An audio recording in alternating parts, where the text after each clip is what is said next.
അപ്പോൾ നമ്മൾ ഉറക്കമെണീറ്റാൽ ഉണ്ടാകുന്ന തലവേദനയെക്കുറിച്ചും അതെങ്ങനെ അവോയ്ഡ് ചെയ്യാം എന്നുള്ളതിനെക്കുറിച്ചുമാണ് നമ്മൾ പറയുന്നത്. ശരിക്കും പറഞ്ഞാൽ ഒത്തിരി അധികം ബുദ്ധിമുട്ടുള്ള ഒരു കാര്യമാണ്. ശരിക്കും നമ്മളൊക്കെ ഒരു ഫൂൾസ് പാരഡൈസ് അല്ലേ എന്നുള്ളത് നമ്മുടെ സ്വർഗത്തിലാണ് നമ്മൾ. അതെ അതെ, ഒരു മൂഢസ്വർഗത്തിലാണ് നമ്മൾ കാണുന്ന ഫേസ്ബുക്കിൽ കാണുന്ന ജീവിതം, അതിൽ കാണുന്ന വർണ്ണാഭമായ കാഴ്ചകൾ, അല്ലെങ്കിൽ വാട്സാപ്പിൽ കാണുന്ന, നമ്മൾ വിചാരിക്കും വാട്സാപ്പിൽ വരുന്ന ന്യൂസൊക്കെ ഭയങ്കര ഒത്തന്റിക് ആയിട്ടുള്ള ന്യൂസ് ആണ്. അല്ല, പലരുടെയും ഭാവനയിൽ ഉതിർത്തുയരുന്ന പല കാര്യങ്ങളുമാണ് പലപ്പോഴും വാട്സാപ്പിലോ അല്ലെങ്കിൽ അത്തരത്തിലുള്ള സോഷ്യൽ നെറ്റ്വർക്കിംഗ് സൈറ്റുകളിലെല്ലാം പ്രചരിക്കുന്നത്. ഇന്നാളൊരു ദിവസം ഈ പൾസർ സുനിയുടെ എൻറ്റയർ കേസ് അതിന്റെ നിഗൂഢതകൾ അഴിഞ്ഞിരിക്കുന്നു എന്ന് പറഞ്ഞ് ഞാനൊരു 20 മിനിറ്റോളം ഇരുന്ന് അത് മുഴുവൻ വായിച്ചു, തുടക്കം മുതൽ അവസാനം പറയുന്നു ഇത് എന്റെ ഇങ്ങനെയാണ് ഞാൻ സ്വപ്നം കണ്ടത്. അതെ അതെ, അപ്പോൾ ശരിക്കും പറഞ്ഞാൽ നമ്മുടെ എഫേർട്ടും എല്ലാം അറ്റ്ലീസ്റ്റ് ആ ഒരു മെസ്സേജിൽ എൻ്റെ ഭാവനയിൽ ഉയർന്നതാണ് എന്ന് പറയുന്നുണ്ടെങ്കിലും പല മെസ്സേജുകളും ഇതുപോലെ ആൾക്കാരുടെ ഭാവനയിൽ ഉയരുന്നതാണ്. നമ്മളത് കുത്തിയിരുന്ന് വായിക്കുകയാണ്. അയ്യോ, ഇത് ഞാൻ എൻ്റെ വായനാശീലം, എൻ്റെ ജനറൽ നോളജ് എല്ലാം ഇന്ന് തന്നെ വാട്സാപ്പ് പഠിച്ച് ഞാൻ കൂട്ടും. ശരിക്കും പറഞ്ഞാൽ ഇതൊന്നും ഒരു ഒത്തന്റിക് സോഴ്സ് ഓഫ് നോളജ് അല്ല എന്നുള്ളത് മനസ്സിലാക്കി. എന്നാലും മറ്റൊരു കാര്യമുണ്ട്, അതായത് ഇപ്പോഴത്തെ ഒരു ജനറേഷൻ്റെ ഒരു പ്രത്യേകത എന്താണെന്ന് വെച്ച് കഴിഞ്ഞാൽ അവർ 70% വാർത്തകൾ അറിയുന്നത് ഇത്തരത്തിലുള്ള സോഷ്യൽ നെറ്റ്വർക്കിംഗ് സൈറ്റുകളിലൂടെയാണ് എന്നുള്ളതുകൊണ്ട്.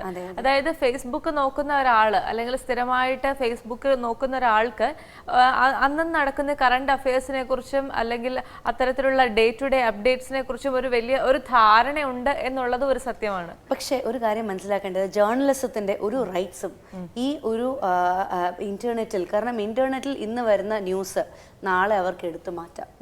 എന്നാൽ അങ്ങനെയല്ല, പത്രത്തിൽ പതിച്ചു വരുന്ന ഒരു ന്യൂസ്, പത്രത്തിൽ പതിച്ചു വരുന്ന ന്യൂസിന് ആ പത്രാധിപർ ഉൾപ്പെടെ അതിന്റെ ഫോട്ടോ കൊണ്ടുവന്ന ആള്, ഒരു ഫുൾ സ്റ്റോപ്പ് ഇട്ട ആള് പോലും, DTP ചെയ്ത ആള് പോലും റെസ്പോൺസിബിൾ ആണ്. അപ്പോൾ അതുകൊണ്ട് തന്നെ എന്തുകൊണ്ടും എത്രയൊക്കെ സാങ്കേതിക വിദ്യ പുരോഗമിച്ചാലും അതിലേക്ക് അങ്ങ് ബ്ലൈൻഡ് ആയിട്ട് പോകാതെ നമ്മുടെ ആ ഒരു പഴയ കൂട്ടുപിടിക്കണം അല്ലേ? തീർച്ചയായും അത്തരം കാര്യങ്ങളും പത്രങ്ങളുടെയും പത്രമാധ്യമങ്ങളുടെ, പ്രത്യേകിച്ച് പത്രങ്ങളുടെ ഒരു വിശ്വാസ്യത ഒരിക്കലും നഷ്ടപ്പെടുന്നില്ല. അതെ അതെ. അപ്പോൾ മൊബൈലുകൾ മാറ്റി വെക്കുക എന്നുള്ളതാണ് തലവേദന. മൊബൈലും ആൽക്കഹോളിസവും മാറ്റി കുറച്ചൊന്ന് ഉറക്കത്തിന്റെ സമയത്തിന്റെ അടുത്തേക്ക് ചെല്ലാതിരിക്കുക എന്നുള്ളതാണ് ഏറ്റവും വലിയ ടിപ്പ്. ബാക്കി ടിപ്പുകൾ പറയാം അടുത്ത സെഗ്മെന്റിന് ശേഷം. അടുത്ത സെഗ്മെന്റ് പ്രണവം.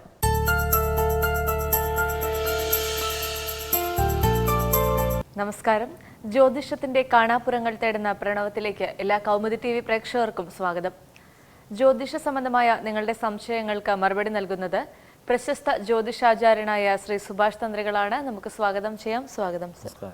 പല വിഷയങ്ങളും നമ്മൾ മറ്റു പല എപ്പിസോഡുകളിലും സംസാരിച്ചിട്ടുണ്ട്. പക്ഷെ ചില വിഷയങ്ങൾക്ക് എപ്പോഴും പ്രസക്തി ഉണ്ടാകും, അതൊരു കാലിക പ്രസക്തമായിട്ട് എപ്പോഴും നിലനിൽക്കും.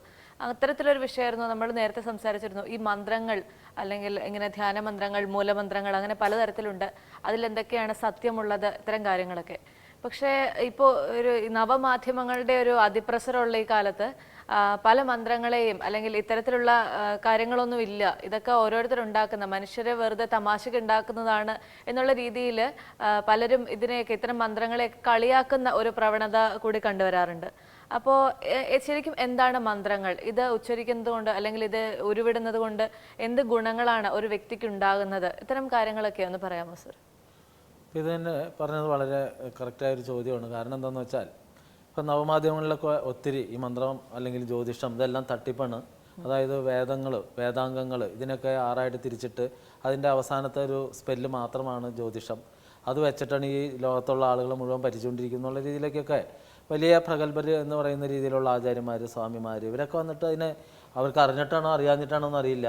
നമ്മൾ മുമ്പ് പറഞ്ഞ പോലെ തന്നെ ഈ ജ്യോതിഷം എന്ന് പറയുന്ന വിഷയത്തിലേക്ക് വരുമ്പോൾ ഒരു ഗുണം എന്താണെന്ന് വെച്ചാൽ, ജ്യോതിഷം ആർക്കും കയറി പറയാം. കാരണം ജ്യോതിഷത്തെ കുറ്റം പറഞ്ഞു എന്ന് എഴുതിയിട്ട് നാളെ വീടിൻ്റെ പടിക്ക് ആരും വന്ന് കല്ലെറിയില്ല.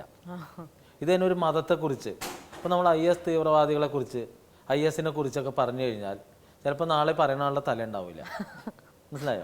അപ്പോൾ ഏറ്റവും വലിയൊരു പ്രത്യേകത, ഹിന്ദുമതത്തെക്കുറിച്ച് ആരെന്ത് പറഞ്ഞാലും ആരും പ്രത്യേകിച്ച് ചോദിക്കാനൊന്നും വരില്ല. അത് ജ്യോതിഷത്തെ ആണെങ്കിൽ ഒട്ടും വരില്ല. കാരണം ജ്യോതിഷത്തെ പറഞ്ഞു എന്ന് എഴുതിയിട്ട് ആർക്കെന്താ ചെയ്തോളെ? മറ്റ് മതങ്ങളെക്കുറിച്ച് പറയുമ്പോഴാണ് ജീവഭയം വേണ്ടി വരും. അപ്പോൾ അതുകൊണ്ടുള്ളൊരു ഗുണം എന്താണെന്ന് വെച്ചാൽ ജ്യോതിഷത്തെക്കുറിച്ച് പറഞ്ഞാലും ഒരു പ്രത്യേകം കൂടിയുണ്ട്. ആര് പറഞ്ഞാലും എത്ര വലിയ യുക്തിവാദിയാണെങ്കിലും ഈ ജ്യോതിഷം എന്ന് കേൾക്കുമ്പോൾ അവനൊന്ന് ശ്രദ്ധിക്കും. യുക്തിവാദിയൊക്കെ ആയിരിക്കും, പക്ഷേ ഈ പറയുന്നതിൽ കേൾക്കാനുള്ള ഒരു ഇമ്പം, ഒരു കൗതുകം കൂടിയുണ്ട്. അതാണ് ജ്യോതിഷം. അപ്പോൾ ജ്യോതിഷത്തിൻ്റെ നേരെ കല്ലെറിയുമ്പോൾ ഒരു ഗുണം എന്താണെന്ന് വെച്ചാൽ പറയുന്ന ആൾക്ക് പറയുന്നത് തെറ്റായിരുന്നാലും ശരിയായിരുന്നാലും അയാൾ അറിയാതെ ഒരു പ്രസിദ്ധി നേടിക്കൊടുക്കും. അതായത് ജനങ്ങളിലേക്ക് എത്താണ്. ശരി പറഞ്ഞാലും തെറ്റു പറഞ്ഞാലും എത്തും. കാരണം ഇത് പറഞ്ഞത് എന്താണെന്ന് അറിയാനുള്ള ഒരു കൗതുകം കൊണ്ട് എല്ലാവരും ആ സൈറ്റ് കയറി കാണും, ശ്രദ്ധിക്കാനും വരും. ഇയാൾ പറയുന്ന പൊട്ടത്തരാണെങ്കിലും നല്ലതാണെങ്കിലും, അതായത് പൊട്ടത്തരാണെങ്കിൽ ആ രീതിയിൽ ഉൾക്കൊള്ളുന്ന ആൾ തള്ളിക്കളയും, അല്ലാത്ത വിഡ്ഢിവേഷം കെട്ടുന്നവൻ പിന്നാലെ പോകും. അപ്പോൾ അതുകൊണ്ടാണ് ഈ നവമാധ്യമങ്ങളിലൊക്കെ ഇങ്ങനെയുള്ള പ്രസരിപ്പ് അധികം വരുന്നത്. നമ്മൾ മുമ്പ് പറഞ്ഞിട്ടുണ്ട്, മന്ത്രങ്ങളും മന്ത്രപുണ്യങ്ങളും അതിൻ്റെ രഹസ്യങ്ങളൊക്കെ പറഞ്ഞിട്ടുണ്ടെങ്കിൽ പോലും. അപ്പോൾ ഈ അടുത്തുള്ളൊരു സംഭവം എന്ന് വെച്ചാൽ, ഇപ്പോൾ വലിയൊരു ആചാര്യം പറഞ്ഞൊരു കാര്യം ഈ വേദാംഗങ്ങളിലെ ഒരു ഭാഗമാണ്. അപ്പോൾ ഇതിനൊക്കെ വെറുതെ ശുദ്ധ അസംബന്ധമാണ്, അങ്ങനെ പുള്ളി കുറേ സമർത്ഥിക്കുന്നുണ്ട്. അപ്പോൾ ഇതിൽ തന്നെ ഒരു കുട്ടി ഓട്ടത്തിനിടയ്ക്കോ അല്ലെങ്കിൽ വീട്ടിൽ ഓടി കളിച്ചുകൊണ്ടിരുന്നപ്പോൾ പെട്ടെന്ന് അങ്ങ് വീണ് കഴിഞ്ഞാൽ സാധാരണ രീതിയിൽ പണ്ട് കാലം മുതലേ നമ്മളെല്ലാം കാണിച്ച് നമ്മുടെ കാരണന്മാരായാലും പാരൻസ് കാണിക്കുന്ന ഒരു പ്രത്യേകത, കുട്ടി വീണ് കഴിഞ്ഞാൽ ഉടനെ കുട്ടിയെ എടുത്തിട്ട് കുട്ടിക്ക് വേദനിക്കുന്ന രീതിയിൽ ഒരു അടി കൊടുക്കും, അല്ലെങ്കിൽ ഒരു നുള്ള്. അതെന്താണെന്ന് വെച്ചാൽ കുട്ടി ഭയന്ന് വീണ് കഴിയുമ്പോൾ ആ ഭയപ്പാട് പനിയുടെ രൂപത്തിൽ മറ്റൊരു അസുഖമായിട്ട് മാറാതിരിക്കാൻ നമ്മളുടെ മാതാപിതാക്കൾ നമുക്ക് കാണിച്ചു തന്ന ഒരു സംവിധാനമാണ്. കുട്ടി വീണ് കഴിഞ്ഞാൽ ഉടനെ പാരൻസിൽ ആരാണോ കണ്ടത് ഈ ആൾ ഈ കുട്ടിയെ എടുത്തിട്ട് നല്ല രീതിയിൽ വേദനിക്കുന്ന രീതിയിൽ ഒരു അടി അല്ലെങ്കിൽ ഒരു നുള്ളു കൊടുക്കും. എന്തിനാണെന്ന് വെച്ചാൽ കുട്ടിക്ക് മറ്റേ മുമ്പ് സംഭവിച്ച കാര്യം മറന്നുപോകും. പിന്നെ പാരൻ്റ്, അതായത് അച്ഛൻ അല്ലെങ്കിൽ അമ്മ, ചെറിയ കുട്ടികൾക്ക് തീർച്ചയായിട്ടും അച്ഛനോടും അമ്മയോടും വളരെ കമ്മിറ്റ്മെൻ്റ് ആയിരിക്കും. അപ്പോൾ പിതാവ് ഇവരാരെങ്കിലും അടിച്ച വേദന അല്ലെങ്കിൽ നുള്ളിയ വേദന, അതായത് തന്നെ സ്നേഹിക്കുന്ന തൻ്റെ പാരൻസ് തല്ലിയതിലുള്ള വേദനയാണ് പിന്നെ മറ്റേ വേദനയെക്കാളും വലിയ വേദന. അപ്പോൾ ആ വേദന വരുന്നതുകൊണ്ട് കുട്ടി മുമ്പ് സംഭവിച്ച കാര്യം മറന്നുപോകും. അതിന് വേണ്ടിയിട്ടാണ് നമ്മളിങ്ങനെ ചെയ്യുന്നത്. അപ്പോൾ ഈ ആചാര്യം കളിയാക്കുമ്പോൾ പറയുന്നത് അതിനെന്തെങ്കിലും തത്രപ്രദോ എന്ന് പറഞ്ഞിട്ടുള്ള രീതിയിലുള്ള ഒരു മന്ത്രം പറഞ്ഞാലും ഫലിച്ചു. അത് മന്ത്രമാണോ? അത് മന്ത്രമല്ല. അവിടെ ഒരു യുക്തി വർക്കൗട്ട് ആവാണ്. അതായത് തന്നെ സ്നേഹിച്ചിരുന്ന മാതാവ്, ഏറ്റവും ലാളിച്ച് നടന്നിരുന്ന മാതാവാണ് തന്നെ തല്ലിയിരിക്കുന്നത്. അതും വേദനിപ്പിക്കാൻ കരുതി തല്ലി. അപ്പൊ കുട്ടി അവിടെ വീണ് കൈയെല്ലാം പൊട്ടി രക്തം ഒഴുകി. അത് കണ്ട് ഭയന്ന ആ ഭയം പോയി കഴിഞ്ഞു. മറിച്ച് ഇവിടെ മാതാവ് തല്ലിയ വേദനയിലേക്ക് വന്നു കഴിഞ്ഞു. അപ്പൊ മാതാവ് ബോധപൂർവം ചെയ്യാണ്. കാരണം കുട്ടിക്ക് മുമ്പ് സംഭവിച്ച ആ ഒരു ഹാനി മറന്നു പോകണം. അതിനടുത്ത വൈദ്യത്തിൻ്റെ അടുത്ത് പോയിട്ടുള്ള പ്രതീതിയിലേക്ക് വരും. ഉടനെ കുട്ടി മാതാവ് തല്ലിയതിലുള്ള വിഷമം മനസ്സിലേക്ക് വരണം. അതിന് വേണ്ടിയിട്ട് ചെയ്യുന്നതാണ്. ഇതാണ് നമ്മൾ പൂർവികമായിട്ട് നമുക്ക് കൈമാറി വരുന്നൊരു അറിവാണ്. അപ്പോൾ അതുപോലും ഈ മന്ത്രം ശരിയല്ല എന്ന് പറയാൻ വേണ്ടിയിട്ട് വിദ്വാൻ ഉപയോഗിക്കുകയാണ്. മന്ത്രം ശരിയല്ല എന്ന് പറയുന്ന വിദ്വാൻ്റെ ഭാര്യ എൻ്റെ അടുത്ത് വരികയാണെങ്കിൽ ഈ മന്ത്രം സത്യമാണോ എന്നുള്ളത് നമ്മൾ ഇങ്ങനെ തെളിയിക്കാം. കാരണം ഭാര്യ വരുമ്പോൾ ഭർത്താവ് അറിയണമെന്നില്ല. നമ്മൾ ജപിച്ചു കൊടുക്കുന്ന ദ്രവ്യം അത് മധുരമാകാം, ഉപ്പാകാം, നോൺ വെജ് അല്ലാത്ത വെജിറ്റബിൾ ആയിട്ടുള്ള ഏത് ദ്രവ്യത്തിൽ വേണമെങ്കിലും മന്ത്രം വർക്കൗട്ടാവും. അങ്ങനെ നമ്മൾ ചെയ്തു കൊടുത്തിട്ട് എത്രയോ പേര് നമ്മുടെ അടുത്ത് വന്നിട്ട്, അതായത് 6 വർഷമെല്ലാം ഒരു റൂമിൻ്റെ അകത്ത് ഇരുട്ടുമുറിയിൽ അടച്ചിട്ടിട്ട് മെൻ്റൽ ഡിപ്രഷനും കൊണ്ട് വന്ന് പല ആശുപത്രികളിൽ പോയി ചികിത്സിച്ച് പല സെല്ലുകളിൽ ഇട്ട രോഗിയെ പോലും നമ്മളുടെ അടുത്ത് വന്ന് രക്ഷപ്പെടുത്തി കൊണ്ടുപോയിട്ടുണ്ട്. അപ്പോൾ പിന്നെ മന്ത്രമല്ലാതെ വേറെ എന്താ അവിടെ വർക്കൗട്ടാവുന്നത്? ഒറ്റ ദിവസം കൊണ്ട് മാറിക്കഴിയുന്ന ഒരു സംഭവം. അപ്പോൾ ഇതൊക്കെ അംഗീകരിക്കാൻ ഇവർക്ക് മടിയാണ്. ഇവർ പറയുന്നത് സയൻസ് എന്ന് പറയുന്നത് മാത്രമാണ് സത്യം. ഈ പറയുന്ന സാമ്പ്രദായിക ശാസ്ത്രം എന്ന് പറയുന്ന സയൻസിനെ അംഗീകരിക്കാൻ തയ്യാറല്ല. ഇത് വെറും തട്ടിപ്പാണ്, ശുദ്ധ അസംബന്ധം, പൈസ ഉണ്ടാക്കാൻ വേണ്ടി കുറേ ആളുകളുടെ ഒരു ജീവനോപാധി മാത്രം എന്ന് പറയുമ്പോൾ ഇങ്ങനെ ഒത്തിരി ചികിത്സിച്ചിട്ട് 6 വർഷം 7 വർഷമെല്ലാം ചികിത്സിച്ചിട്ട് ഒരു മാറ്റവും ഇല്ലാതെ വന്നു മാറിപ്പോയി ഇപ്പോൾ വിവാഹത്തിലേക്ക് തയ്യാറെടുത്ത് നിൽക്കുന്ന യുവാക്കളെല്ലാം ഞങ്ങളുടെ കസ്റ്റഡിയിൽ ഇഷ്ടം പോലെയുണ്ട്. നിങ്ങൾ വെല്ലുവിളിക്കുന്ന ഏതൊരു യുക്തിവാദിക്കും വരാം. തീർച്ചയായിട്ടും അവരുടെ പാരൻസിൻ്റെ അടുത്ത് പോയി സംസാരിക്കാം. നമ്മൾ അവരെയൊന്നും ഒരിക്കലും മാധ്യമത്തിൻ്റെ മുമ്പിൽ കൊണ്ടുവരില്ല. കാരണം എന്താണ്? നമുക്ക് പ്രശസ്തിക്കല്ല നോക്കുന്നത്. കാരണം ആ കുട്ടികളുടെ ജീവിതം ഒരു വലിയ ചോദ്യചിഹ്നമാവാൻ നമ്മൾ അനുവദിക്കുന്നില്ല. അതിന് നമുക്ക് ആഗ്രഹിക്കുന്നില്ല. നിങ്ങൾക്ക് അങ്ങനെയുള്ള യുക്തിവാദികൾക്ക് വരാം, അവരുടെ അഡ്രസ്സ് തരാം, അവരുടെ വീടുകളിൽ പോയിട്ട് അവരോട് സംസാരിക്കാം. അവരുടെ മാതാപിതാക്കളോട് സംസാരിക്കാം. കാരണം ഇപ്പോൾ ഞാൻ പല പ്രോഗ്രാമിലും പറഞ്ഞിട്ടുണ്ട്, ദൈവികം സത്യം എന്ന് പറയുന്നുണ്ട്. അതിൻ്റെ തെളിവായിട്ടാണ് ഇപ്പോൾ നമ്മുടെ തല എങ്ങനെ ഇരിക്കുന്നത്. അതായത് തിരുപ്പതി വെങ്കടേശ്വരൻ്റെ അടുത്ത് പോയിട്ട് തല മുണ്ടനം ചെയ്ത് വന്നതാണ്. അപ്പോൾ ആ കൂട്ടത്തിൽ ഇതേപോലെ പല പ്രാവശ്യം ഒരു 16 പൂജ കഴിഞ്ഞ് ഒരു ഫലം കിട്ടാതെ, അതേപോലെ പല പ്രാവശ്യം ആശുപത്രിയിൽ ചികിത്സിച്ച് ഗുണം കിട്ടാത്ത പാർട്ടിക്ക് നമ്മൾ ഗുണപ്പെടുത്തി ആ ഫാമിലി ഞങ്ങളുടെ തിരുപ്പതിക്കുണ്ടായിരുന്നു. അതായത് വിവാഹത്തിന് തയ്യാറെടുക്കുന്ന പയ്യൻ തന്നെയാണ്. അപ്പോൾ ഇതൊക്കെ നമ്മൾ പറയുന്നുണ്ട്, മിറക്കിളാണ് നിങ്ങൾക്ക് തെളിയിക്കണമെങ്കിൽ. ഞാനിപ്പോൾ എൻ്റെ അടുത്ത് പലരും വരുമ്പോൾ പറയാറുണ്ട്, നിങ്ങൾക്ക് തെളിയിക്കാൻ പറ്റുമെങ്കിൽ ആരെ വേണമെങ്കിലും വിളിച്ചുകൊണ്ട് നമുക്ക് തെളിയിക്കാം. നമുക്കുള്ളൊരു പ്രത്യേകത 7 ദിവസം വ്രതം എടുത്തിട്ട് വരണം, ഒരു 24 അല്ലെങ്കിൽ 28 മണിക്കൂർ നീളുന്ന ഒരു പൂജാക്രമത്തിൽ ഇരിക്കണം. ഇപ്പം തന്നെ ഈ അടുത്ത് പലരും പൂജയ്ക്ക് വന്നപ്പോൾ എപ്പോൾ തീരും ചോദിച്ചിട്ടാണ് വരുന്നത്. അപ്പോൾ നമ്മൾ നോക്കാൻ വരുമ്പോൾ, പ്രശ്നം നോക്കാൻ വരുമ്പോൾ പറയുന്നുണ്ട്, നമ്മളുടെ പൂജാവിധി എന്ന് പറഞ്ഞാൽ ഒരു 1.5 ദിവസം, അതായത് ഇന്ന് തുടങ്ങിക്കഴിഞ്ഞാൽ നാളെ ഉച്ചയ്ക്കേ തീരുള്ളൂ, അല്ലെങ്കിൽ 24 മണിക്കൂർ 28 മണിക്കൂർ എടുത്താലേ തീരുള്ളൂ എന്ന് പറയുമ്പോൾ അവർ വന്നിട്ട് പറയും ഞങ്ങളത് കേട്ടില്ല. അപ്പോൾ നമ്മൾ ജോയിൻ്റായിട്ട് പൂജ ഇരിക്കുമ്പോൾ മറ്റവരോട് നിങ്ങൾ കേട്ടോ, ഞങ്ങൾ കേട്ടു, പിന്നെന്തി താങ്കൾ കേൾക്കാഞ്ഞ്? അതെന്താ സംഭവിക്കുന്നത് വെച്ചാൽ വരുന്നവർ അവരുടെ വെപ്രാളത്തിലാണ് വരുന്നത്, അവർക്കൊരു സൊല്യൂഷൻ വേണം. അപ്പം അതിൻ്റെ ഇടയ്ക്ക് അവരോട് നമ്മൾ പറയുന്നതൊക്കെയാണ് സംഭവിച്ചത്, നെഗറ്റീവ് കയറിയതുകൊണ്ടാണ് നിങ്ങൾക്ക് ഇങ്ങനെയൊക്കെ പറ്റിപ്പോയത്. അപ്പോൾ ഈ നെഗറ്റീവ് എനർജി എല്ലാം എടുത്ത് കളയുമ്പോൾ ശരിയാവും. ഇതെല്ലാം നമ്മൾ പറയുമ്പോൾ ആ സമയത്ത് ഇവരുടെ ആദ്യം വ്യാധിയും മൂലം നമ്മൾ പറയുന്നത് ഇവർ കേൾക്കുന്നില്ല. ഇത് കഴിഞ്ഞിട്ട് പിന്നീട് വരുമ്പോൾ രാവിലെ വന്നു കഴിയുമ്പോൾ ഭക്ഷണം കഴിച്ചില്ല എന്ന് പറയും. ഞാനെപ്പോഴും പറയാറുണ്ട്, എൻ്റെ വീട്ടിൽ പൂജയ്ക്ക് വരുമ്പോൾ രാവിലെ 8 മണിക്ക് എത്തിയാൽ മതി, രാവിലത്തെ ഭക്ഷണം കഴിച്ചിട്ട് വന്നാൽ മതി, അല്ലാതെ കണ്ട് പട്ടിണിയോടുകൂടി വരണ്ട. നമ്മുടെ ഗുരുനാഥൻ പറഞ്ഞ പട്ടിണിയോടുകൂടി വന്നൊന്നും പ്രാർത്ഥിക്കേണ്ട. കാരണം എന്താ? പട്ടിണിയോടുകൂടി ഇന്ന് പ്രാർത്ഥിക്കുമ്പോൾ പ്രാർത്ഥന ഉണ്ടാവില്ല, വിശപ്പായിരിക്കും, മനസ്സിൽ വിശപ്പിനെ കുറിച്ചായിരിക്കും, എപ്പോൾ കഴിയും, എപ്പോൾ തിന്നാൻ പറ്റും. മറിച്ച് നമ്മൾ സമൃദ്ധിയോടുകൂടി വന്നിരിക്കുമ്പോൾ വിശപ്പിനെ കുറിച്ച് ചിന്തിക്കില്ല, ഈശ്വരനോട് പ്രാർത്ഥിക്കണം, നമ്മുടെ ആദിയും വ്യാധിയും. അതേപോലെ ഞങ്ങൾ പറയാറുണ്ട്, പ്രോഗ്രാമിൽ വന്നിരിക്കുമ്പോൾ പറയും, നിങ്ങൾ മറ്റുള്ള മതക്കാർ പറയുന്ന പോലെ അയൽവക്കാരന് വേണ്ടിയിട്ടൊന്നും പ്രാർത്ഥിക്കണ്ട, നിങ്ങൾക്ക് വേണ്ടിയിട്ട് പ്രാർത്ഥിക്കണം, എനിക്ക് ഇത് വേണം. അല്ലാതെ ചില ആചാര്യന്മാർ പറഞ്ഞു കൊടുക്കുന്നുണ്ട്, ഇതൊന്നും പറയണ്ട, നമുക്ക് വേണ്ടെന്ന് ചോദിക്കണ്ട, വെറുതെ ആ നാമം അങ്ങ് ജപിച്ച് നിന്നാൽ മതി, അപ്പോൾ ഭഗവാൻ അറിഞ്ഞു തരും എന്ന് പറഞ്ഞാൽ, അങ്ങനെ അറിഞ്ഞു തരണമെന്നുണ്ടെങ്കിൽ നമ്മൾ കുചേലനായിരിക്കണം, ഭഗവാൻ കൃഷ്ണനായിരിക്കണം. കാരണം എന്താ? പൊതുവെ ഞാൻ എപ്പോഴും പറഞ്ഞു കേൾക്കാറുണ്ട്, നമ്മൾ ഏതെങ്കിലും ഒരു ക്ഷേത്രത്തിൽ ചെല്ലുമ്പോൾ അവിടുത്തെ എന്താണ് നമ്മുടെ ആ ദേവനോട് നമ്മുടെ ഇങ്ങനെ വിഷമങ്ങളും ദുഃഖങ്ങളും അല്ല പറയേണ്ടത്, പ്രാർത്ഥിച്ചാൽ മതി. അതാ പറഞ്ഞത്, അതിനുള്ള മറുപടിയാണ് പറഞ്ഞത്. അങ്ങനെ സംഭവിക്കണമെങ്കിൽ നമ്മൾ കുചേലനായിരിക്കണം, ഭഗവാൻ കൃഷ്ണനായിരിക്കണം.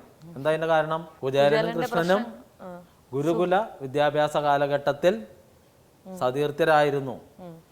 അതുകൊണ്ടാണ് കുചേലൻ പോയി ഭഗവാനെ കണ്ടപ്പോൾ ഒരു പിടി അവല് കൊടുത്തു കഴിഞ്ഞപ്പോൾ ഭഗവാന്റെ അനുഗ്രഹം അത്ര കണ്ട് വർഷിച്ചത്. അപ്പോൾ അങ്ങനെയുള്ള നമ്മൾ പുരാണങ്ങളിലേക്കൊക്കെ പോകുമ്പോൾ, ഭക്തിയിലേക്കൊക്കെ പോകുമ്പോൾ കുചേലൻ ഭഗവാനോടുള്ള ഏതു നേരം കൃഷ്ണ കൃഷ്ണ എന്ന് വിളിച്ചുകൊണ്ട് നടന്ന ആ ഒരു ഭക്തിയും, അതുകൂടാതെ സതീർത്ഥ്യൻ എന്നുള്ള ഒരു ബന്ധവും അവിടെ ഉണ്ടായിരുന്നു. അപ്പോൾ അതുകൊണ്ട് നമ്മൾ ചോദിക്കേണ്ടെന്ന് കരുതണ്ട. പുരാണങ്ങളിൽ നമുക്ക് പലതും പറഞ്ഞൊക്കെ തന്നിട്ടുണ്ടാവും. ഞാനൊക്കെ എൻ്റെ അടുത്ത് വരുമ്പോൾ എല്ലാവരോടും പറയുന്നത്, നിങ്ങൾക്ക് എന്താണോ വേണ്ടത്, എന്താണോ ആഗ്രഹിക്കുന്നത്, അതെല്ലാം ഇവിടെ തുടങ്ങുന്ന സമയം മുതൽ തീരുന്നത് വരെ ഭഗവാനോട് പ്രാർത്ഥിക്കണം, എനിക്കിതെല്ലാം വേണം, ഞാൻ അതിനു വേണ്ടിയിട്ടാണ് വന്നിരിക്കുന്നത്, ഞാൻ ഭഗവാൻ അതിനു വേണ്ടിയാണ് പൂജ തരുന്നത്, എൻ്റെ ധനം മുടക്കിയിട്ടുള്ളൊരു പൂജയാണ് ഞാൻ ചെയ്യുന്നത്, എനിക്കിത് വേണം ഭഗവാനെ, നിർബന്ധമാണെന്നുള്ള രീതിയിൽ തന്നെ അത്ര കണ്ട് ശ്രേഷ്ഠതയോട് പ്രാർത്ഥിച്ച് വേണം, എനിക്ക് ജോലി വേണം, അല്ലെങ്കിൽ എനിക്ക് വിവാഹം വേണം, എൻ്റെ രോഗം മാറ്റി തരണം എന്ന് തന്നെ പറയാൻ പറയുന്നത്. അല്ലാതെ കണ്ടിട്ട് നമ്മൾ അവിടെ ഇരുന്നിട്ട് ഇതൊന്നും വേണ്ട, അയൽവക്കാരന് ധനം കൊടുക്കണേ, അങ്ങനെ കൊടുക്കാൻ നമ്മൾ പറയുന്നില്ല. കാരണം എന്താ? ഈ അയൽവക്കാരന് ധനം കൊടുക്കാൻ വേണ്ടി പ്രാർത്ഥിച്ചു കഴിഞ്ഞാൽ അയൽവക്കാരൻ നമുക്ക് വേണ്ടി പ്രാർത്ഥിച്ചാൽ മാത്രമേ കാര്യം നടക്കുള്ളൂ. അപ്പോൾ അയൽവക്കാരൻ നമുക്ക് വേണ്ടി പ്രാർത്ഥിച്ചില്ല, അവൻ്റെ അയൽവക്കാരന് വേണ്ടിയാണ് പ്രാർത്ഥിക്കുന്നതിൽ നമുക്കുള്ള കാര്യം നടക്കുമോ? അപ്പോൾ നമ്മൾ പറയുന്നത്, നമുക്ക് ഭക്ഷണം കഴിക്കുന്നത് നമുക്ക് വേണ്ടിയിട്ടാണെങ്കിൽ അതേപോലെ പ്രാർത്ഥനയും നമുക്ക് വേണ്ടി തന്നെ ആയിരിക്കണം. അല്ലാതെ അവർ പറഞ്ഞു ഇവർ പറഞ്ഞു എഴുതിയിട്ട് നിങ്ങൾ നിങ്ങളുടെ കുടുംബത്തിന് വേണ്ടി തന്നെ പ്രാർത്ഥിക്കുക, നിങ്ങൾക്ക് വേണ്ടി പ്രാർത്ഥിക്കുക. അങ്ങനെ ഓരോരുത്തരും അവരവർക്ക് വേണ്ടി പ്രാർത്ഥിച്ചു കഴിഞ്ഞാൽ പ്രാർത്ഥനയുടെ ഫലം തീർച്ചയായിട്ടും കിട്ടും. ജ്യോതിഷ സംബന്ധമായ നിങ്ങളുടെ സംശയങ്ങൾ കത്തുകളായി ഞങ്ങൾക്ക് അയയ്ക്കുക. കത്തുകൾ അയക്കേണ്ട വിലാസം: to the producer, Pranavam, ladies hour, Kaumudi TV, Pettah, Thiruvananthapuram.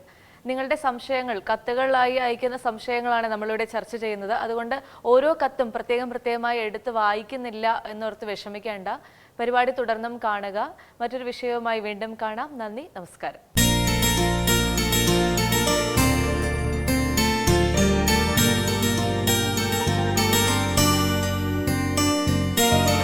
അപ്പോൾ നമ്മൾ രാവിലെ എഴുന്നേൽക്കുമ്പോൾ ഉണ്ടാകുന്ന തലവേദനയെ കുറിച്ചായിരുന്നു പറഞ്ഞിരുന്നത്. തലവേദന ഉണ്ടാകുന്നതിന്റെ പ്രധാന കാരണം ഉറക്കമില്ലായ്മയാണ് അല്ലെങ്കിൽ ഉറക്കം കുറയുന്നതാണ് എന്ന് നമ്മൾ സംസാരിച്ചിരുന്നു. അതുകൊണ്ട് ഒരു ദിവസം അല്ലെങ്കിൽ ഒരു രാത്രി പരമാവധി 8 മണിക്കൂർ ഉറങ്ങാൻ ശ്രമിക്കുക.